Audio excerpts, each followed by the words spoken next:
guess. Nikola Tesla was a great inventor and a great humanitarian. Well, Tesla wanted to get into his field, which was free, if you will, energy that comes from the surroundings. He was hired by J.P. Morgan to work with Westinghouse and Edison companies and the East Coast. And Tesla said, I've got it made. I think we can now transmit electrical power through the Earth, through the ionosphere, without any wires or telephone poles. If you gave a device, like a free energy device, a generator that would service all their needs in their home for free, they could then bring out their creative talents, which they were born with and have been suppressed because they've had to toil for a living. They could be tremendous artists beyond our dreams, tremendous engineers beyond our dreams. J.P. Morgan was not buying it. He said, no, we're going to have to tear this stuff down. So Tesla kind of pulled back into himself and decided, you know, well, I guess it's not time for this. Well, at that time, he was living in the New Yorker Hotel, actually, in New York. And there was a fellow by the name of Otis Carr who he's going to school, and to supplement his income, he worked as a clerk in this hotel. And Tesla and him became acquainted, and Carr was a sponge. He loved science in every way, shape, or form, but he was a natural science. He believed in the same thing Tesla did, that there's no limits to natural science, and everything should be on a simple level. Tesla said, they're not interested in my time. I want you to take everything I can teach you and go in your time and see if they'll listen to you. And if you don't make it, you're going to have to pass it on, because at the rate we're going, we're on a self-destructive course. Carr said, I will, and he got his own lab started and started really getting into a lot of free energy devices and building them. So he built a spaceship? Mm-hmm. He's building small spaceships then, and he had different sizes, different models. So tell us how you met Otis Carr and how you began working with these flying saucers. There's a company, Advanced Kinetics, in Costa Mesa. That's where we were living, in Costa Mesa, California. And they're looking for a research and development laboratory technician. They gave me a job, they put me in the research lab, and I was inventing ideas all day long. I just loved it because I like to invent simple ways of doing hard things. And was Otis Carr working there too? No. I told some friends about this and what I was doing, and he said, well, come to our group. We've got a group here called Understanding. It was created by a gentleman by the name of Daniel Fry in California. We could talk about things that were unlimited, not limited. I said, my mission is to see that we have habitation and transportation in one vehicle. And he said, well, you sound like a guy that's back east getting in trouble right now. His name is Otis Carr. And he put in a patent for a levitation device, and they wouldn't give him the patent.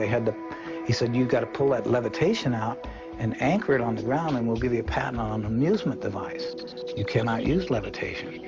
They brought him out to California. They said, here's your lab. It was all built. It had living quarters. It had machine shops. It had. That's where you did most of your work, I imagine. And this is where you guys worked on the spaceship. Mm-hmm. Yeah. How long did it take to develop this craft? Day and night, 24/7, we were building these small prototypes, and they would range anywhere from 12 inches to 3 feet to 6 feet, to, in size. And they actually flew. They actually levitated. Oh yeah. And what was the source of the power? Well, it was magnetic in nature, and you were actually building these for people to sit in. I mean, not just models. These were prototypes just to prove what we wanted, and then graduate up to where human habitation could get on board and operate them. If you could explain to us very simply how this device, how these craft work. In those days, we had counter-rotating wheels, one going clockwise and another going counterclockwise. We had a capacitor, we had small magnets, and we had what's called a neutron. It was a double tetrahedron. That's 2 ice cream cones put with the open ends together so that you have a diamond shape. And we had 12 of them around the periphery of the craft. And we had magnets, horseshoe magnets, 12 of those around the craft. So when you started rotating and counter-rotating, as these neutrons went through the field, they would act as a generator and a capacitor in themselves, and they would generate a lot of power, not necessarily electrical power, but vibrational power. When you get to the resonant frequency of your surroundings, it cancels everything out. It goes to a 0 point. And once you've reached 0 point, then you can go anywhere you want. And you have your own force field around the craft.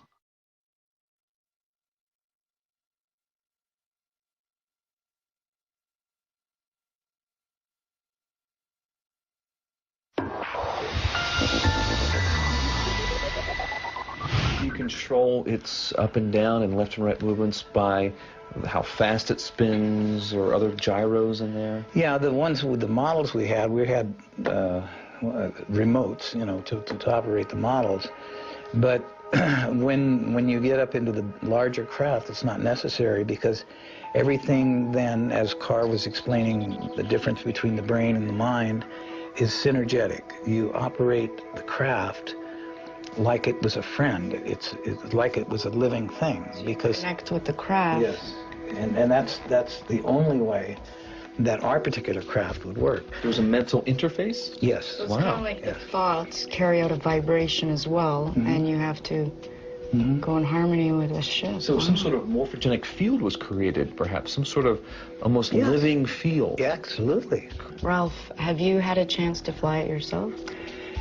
Flying is an antiquated word when it comes to the type of spaceships that we were operating, because they don't conventionally fly. Or levitate. They levitate and they teleport.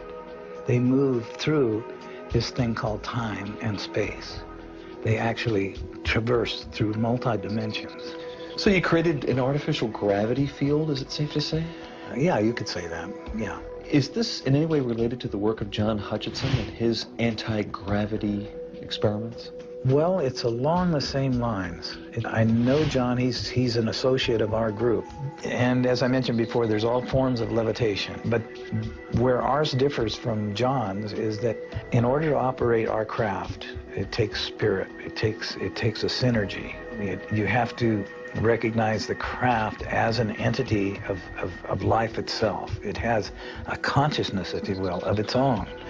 What John is doing is wonderful. I'm glad he's discovered a tremendous field of levitation and the composition of metal and molecular structures. Ralph, can you tell us about your experience as being the co-pilot of one of these discs? Sure. The next stage up was the 45-foot craft. They had already designed and built it, and they wanted us to test it. So we got on board, and near the center of the craft was a giant crystal ball in a kind of a gyroscopic holder. Underneath that was a laser that came up through the bottom of this crystal. And as the light came up and dispersed around this crystal, it lit up the crystal from infrared all the way around to ultraviolet. And then Carr said, okay, guys, what I want you to do is just clear your brain and use your mind. So this is an experiment. And we're going to go outside and back in through what's known as time and space. And all you have to do is concentrate on what I'm about to tell you. We're going to go down range 10 miles. And that 10 miles downrange is equated to the vibratory rate of the color aquamarine. The colors just kind of dissolved and started turning into this brilliant aquamarine. And it lit up the whole ship. And then he said, okay, that's it, boys. Get out of the craft, and we're going to debriefing. And we looked at each other like, oh, I don't think it worked. We didn't go anywhere. We didn't do anything. And we said, well, it didn't work, did it? They said, why don't you guys empty your pockets? And we started pulling out sticks and stones and grass and stuff and putting them on the table. And I know we didn't have those going in. And where in the heck did this come from? And he said, well, you remember I told you about the brain has a limited capacity. It cannot believe beyond its jurisdiction. It doesn't want to believe anything beyond that. So you traveled with your mind, and it will come back to you, and then all these dots will be filled in as your life progresses. You'll remember what you did.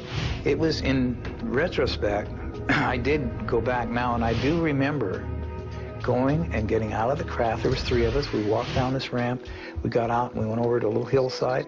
I can see it right now. We picked up rocks and sticks, put them in our pockets, and we got back on board. I remember it now, but I didn't remember it then. It sounds like this technology is something that we have to be spiritually advanced enough to be Yes. able to use it. And Carr explained that as higher consciousness. He said, you've got to raise the consciousness. When you were operating this disc, did you notice or were you told that anything changed as far as the structure of the craft? There's a consistent expansion and contraction. It's almost so instantaneous that it's unnoticeable. And in one of the smaller demonstrations, we had a small model, aluminum model, and I could hear this hum, and it was just a beautiful, beautiful feeling while this thing was running, and I was touching it, and then it got more and more intense, and then I found like it was Jell-O, and I could put my fingers on it like Jell-O, and I looked at the other guys, and then I put my fingers inside this aluminum with my hand. I said, this is impossible, but I'm doing this,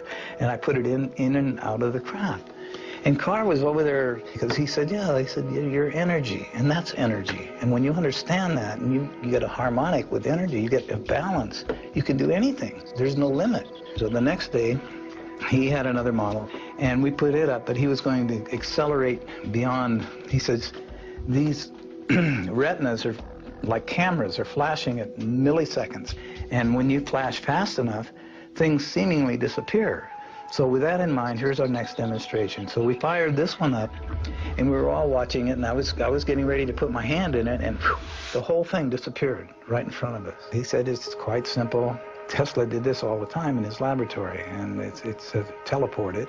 He said, well, where did it go? And he said, well, it might have landed on somebody's dining room table. I don't know. He says, I don't know yet where it went, and I don't know if it'll come back. Maybe it'll show up someday. Maybe it's gone. Maybe it's still there.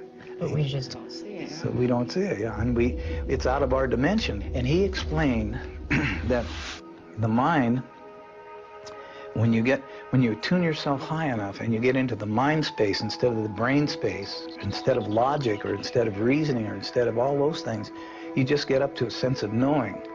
You know who and what you are, that you're a creative, immortal, infinite being, and we all are.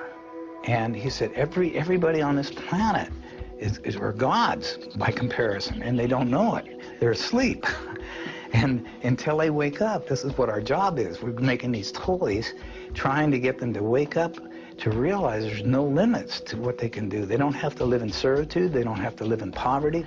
They've just been told that by people that unfortunately want to control things. Carr explained to us that the brain that we have operates this water vessel which we live in, but the energy that inhabits the vessel is who and what we are. We are energy. We're not bodies.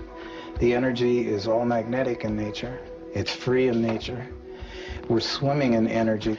Well, before we could get any further with it, we were invaded, if you will, by people with a piece of paper that said they were at this time closing us down. The paper read that we were attempting to overthrow the monetary system of the United States, and that could be construed as high treason, and we were shutting you down and confiscating all your equipment. Wait a minute. Didn't John Hutchison say the same thing about the Canadian government? That they confiscated his entire lab at one time? I stayed in touch with Carr as much as I could, but as soon as I contacted him, I was contacted by somebody. We told you to stay away from even thinking about this. Well, what did the energy companies do to Carr? The powers that be, namely the power companies, weren't quite interested in anything that to do with Tesla or Carr. They didn't want this information out. It was even beyond the energy company. It was behind, it came down to, and it can be traced to this day, back to the international banking system out of England. That's where this all started, the monetary system per se. Because his inventions were so revolutionary, would it upset the whole banking system? Yes, it would upset everything. They had a very, very earnest effort put forth to eliminate Carr and his inventions and his ideas.